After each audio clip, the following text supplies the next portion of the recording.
Ousted from No. 1. Bud Light needs to poke fun at faults and appeal to fun, witty base. 30-year beer vet. Bud Light needs a comeback, but reinventing brands can take years and years to rebuild and reposition. Beer industry brand strategist. America's former No.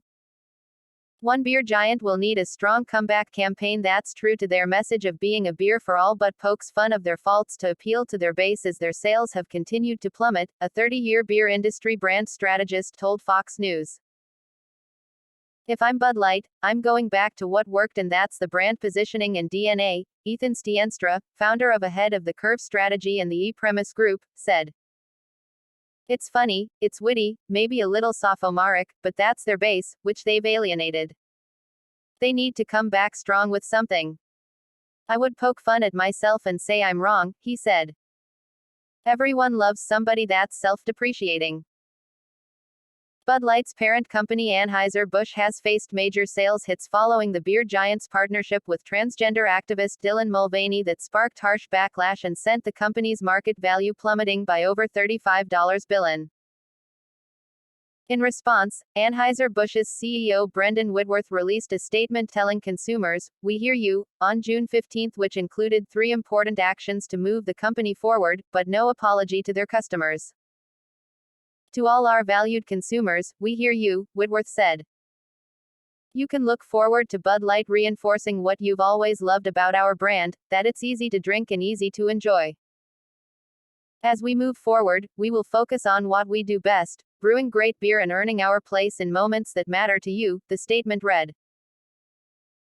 In April, Bud Light sent transgender activist Dylan Mulvaney a special pack of beer with her face on the can as part of an ad for the company's March Madness contest and to celebrate a year since she transitioned. Some Bud Light consumers opted to boycott the brand and other Anheuser-Busch products in response, prompting the ouster of the beer giant from the top beer slot and a major drop in sales that has yet to rebound. Betrayal. It's not looking pretty, Stienstra said. They've lost their number 1 positioning. Modelo Especial passed Bud Light as the No. 1 selling beer brand on a dollar basis for the 4-week and single-week period ending June 3. Also, for the week ending June 3, Bud Light sales were down 24.4% compared to a year ago, according to data previously provided to Fox Business by Bump Williams Consulting. Summer weeks and weekends are the glory periods of beer, Stienstra said of the soaring seasonal beer sales. This could not have come at a worse time to be happening in April, and now we're in June and it's not letting up.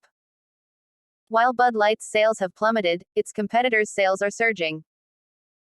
Coors Light sales increased by 25.8% and Miller Lite rose by 21.4% over the same period.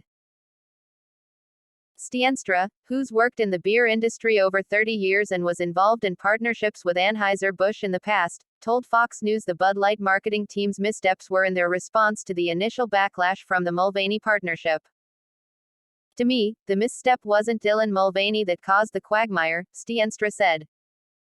It was them not really understanding how to deal with the eruption. There wasn't a sense of urgency that could have stamped out this fire much earlier, he continued. They took way too long to address that situation. The 30-year beer industry vet praised former marketing head Robert Latchkey for smart branding strategies including the "What's Up?" 1999 promo and the "Talking Frogs" commercial that debuted at the Super Bowl. The brand strategist also complimented Bud Light's 1987 Super Party Animal Spuds McKenzie that led to soaring sales. Those were the ads that brought the brand to life, he said. They've got to find their next Bob Latchkey, and they've got to get back to their roots on how they got to be the number 1 brand in America. Bud Light marketing vice president Alyssa Heinerschied took a leave of absence following the controversy in April. The company also hired consultants with experience in Washington, D.C.'s circles to advise the brand moving forward. But Stienstra said Bud Light is going to need to rethink its marketing strategies going forward to come back from plummeting sales and regain an alienated base. Anheuser-Busch did not immediately respond to Fox News' request for comment. We've seen brands reinvent themselves, but those took years and years to rebuild and reposition, Stienstra said. It's going to take a little while. America loves a comeback, and they need one, he continued. It's time to build a campaign for this brand to come back. It used to be America's social lubricant. I think it can be again someday.